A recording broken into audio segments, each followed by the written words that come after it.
Bharatiya Janata party लगातार panic button वाले मुद्दे पर हम आवाज़ उठा रहे थे और आवाज़ उठाने के साथ साथ उसकी सच्चाई बता भी रहे थे, दिखा भी रहे थे।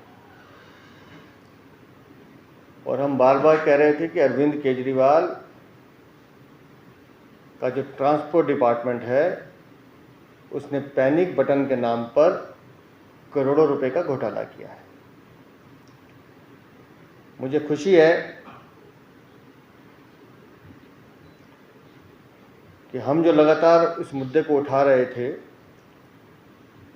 उसका संज्ञान लिया गया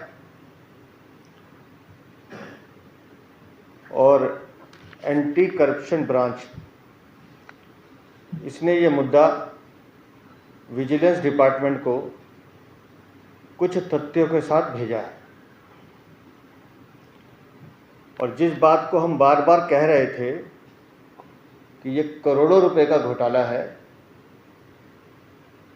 वो सच्चाई भी अब आप सबके सामने आएगी।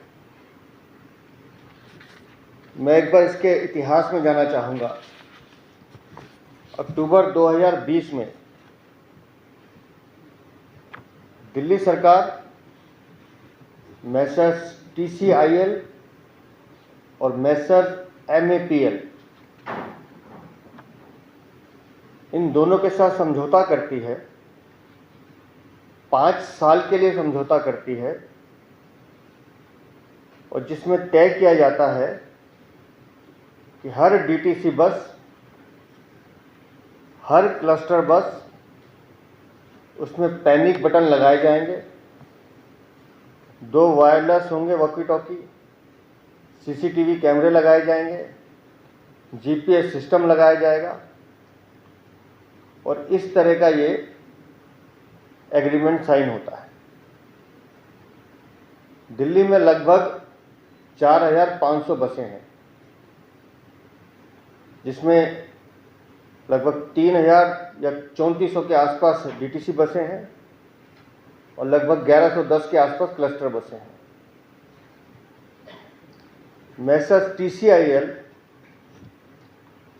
इस कॉन्ट्रैक्ट के अंतर्गत हर बस के लिए 3000 रुपये प्रति माह सरकार से वसूलती है। हर बस पे, मैंने आपको वैसे बताया कि लगभग 4500 बसें हैं, हर बस पर लगभग 3000 रुपये वो चार्ज कर रहे हैं। अब आप इसको जोड़ दीजिए कि कुल बसों की संख्या है 4500 और 3000 रुपये प्रति माह अगर हम इसको जोड़ते हैं तो 1,35,00,000 रुपये प्रति माह लिए जा रहे हैं। पैनिक बटन, पैनिक बटन का काम क्या था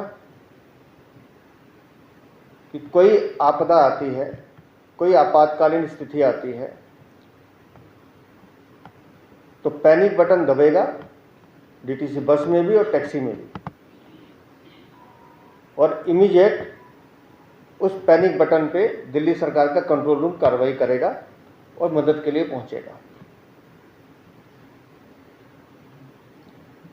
और हम बार बार कह रहे थे कि ये पैनिक बटन नहीं है, ये सिर्फ सफ़ेद हाथी है, एक प्लास्टिक का बटन है जिसके नाम पे घोटाला किया गया है। प्रतिमाह DTC बसों का हो गया और मैंने जैसे बताया कि उसका काम क्या था, एक कंट्रोल रूम इस्टेब्लिश होना था, इन्होंने दिखाने के लिए इस्टेब्लिश किया, लेकिन जांच में जो ECB की जांच है उसमें पाया गया कि मैक्सिमम डिस्प्ले स्क्रीन काम नहीं कर रही है।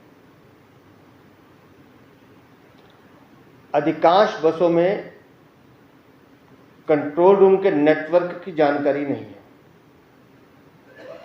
और जितने भी CCTV कैमरे लगाए गए हैं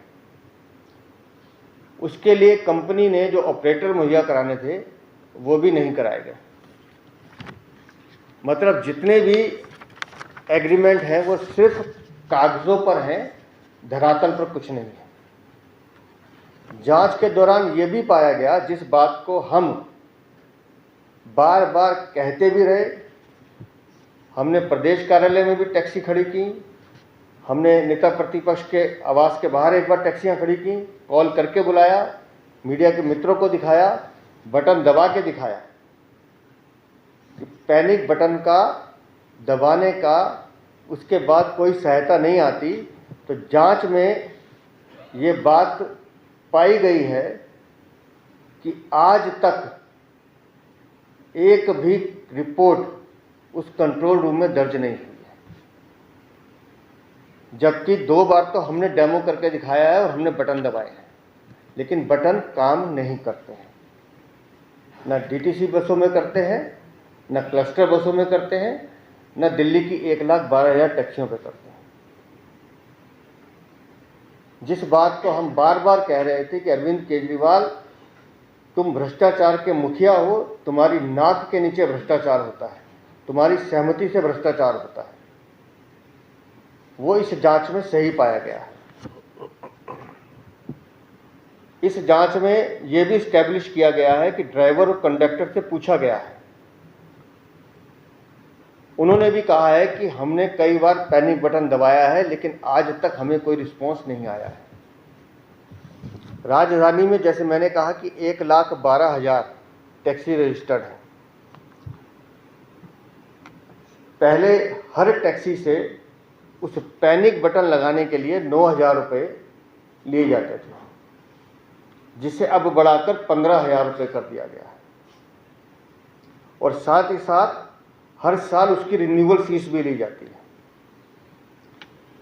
तो अगर इस पूरे पैसे को भी जोड़ दिया जाए कि 1,12,000 टैक्सियों से जो पैसा वसूला गया है, उन पैसों की अकेली कीमत 800 करोड़ रुपए से ज़्यादा है। तो दिल्ली के मुख्यमंत्री जवाब दें कि जब पैनिक बटन काम नहीं कर रहा, आज तक कंट्रोल रूम में कोई शिकायत दर्ज नहीं हुई, जितनी बार भी महिलाओं की सुरक्षा की बात आती है, ये दावा करते हैं कि हमने पैनिक बटन दबाया, डीटीसी बसों में ये व्यवस्था की, अगर एक भी शिकायत दर्ज हुई है तो फिर एसीबी की जांच में ये क्यों नहीं आया। और मैं स्वागत करता हूं एसीबी का कि उन्होंने सेक्रेटरी विजिलेंस को ये केस फॉरवर्ड किया है और इस पूरे प्रकरण की जांच की सिफारिश की है। और हमारा मानना है, जिस बात को हम पहले दिन से कह रहे हैं, कि ये पैनिक बटन अरविंद केजरीवाल का पैनिक बढ़ाने वाला है। ये उसके भ्रष्टाचार का खुलासा कर रहा है। और जिस बात को हम बार बार कह रहे हैं कि ये दिल्ली की सरकार, अरविंद केजरीवाल की सरकार भ्रष्टाचार की जननी बन चुकी है। इनके हर विभाग में भ्रष्टाचार है।